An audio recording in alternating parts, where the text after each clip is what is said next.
நெல்லை மாவட்ட காங்கிரஸ் தலைவர் ஜெயக்குமார் மரணம் குறித்த விசாரணை சரியான முறையில் நடைபெற்று நியாயம் கிடைக்கும் என நம்புவதாக தமிழக காங்கிரஸ் கமிட்டி தலைவர் செல்வ பெருந்தகை தெரிவித்தார்.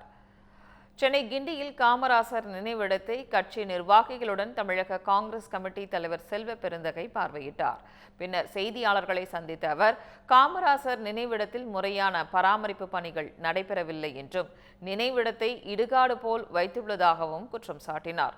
மேலும் நெல்லை கிழக்கு மாவட்ட காங்கிரஸ் தலைவர் ஜெயக்குமார் மரணம் தொடர்பாக அகில இந்திய காங்கிரஸ் தலைமையிடம் பேசியிருப்பதாகவும், இந்த வழக்கில் பாராட்டும் வகையில் காவல்துறையினரின் விசாரணை உள்ளதால் கண்டிப்பாக நியாயம் கிடைக்கும் என்றும் தமிழக காங்கிரஸ் கமிட்டி தலைவர் செல்வ பெருந்தகை தெரிவித்தார்.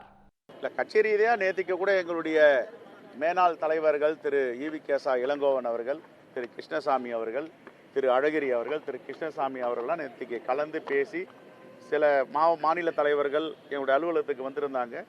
சில மாநில தலைவர் தொலைபேசியில் பேசணும். அகில இந்திய தலைமைக்கும் நாங்கள் இதை தெரிவிச்சிருக்கோம். காவல்துறையுடைய விசாரணை சரியாக போய்கொண்டிருக்கிறது. துரிதமாக விசாரிக்கிறார்கள். இன்று கூட ஒரு தனிப்படையை அமைத்திருக்கிறார்கள்.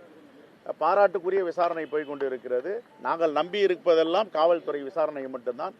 கண்ணியமாக நியாயமாக செய்வார்கள் என்று முழு மனதோடு நாங்கள் நம்பிக்கை வைத்திருக்கிறோம்.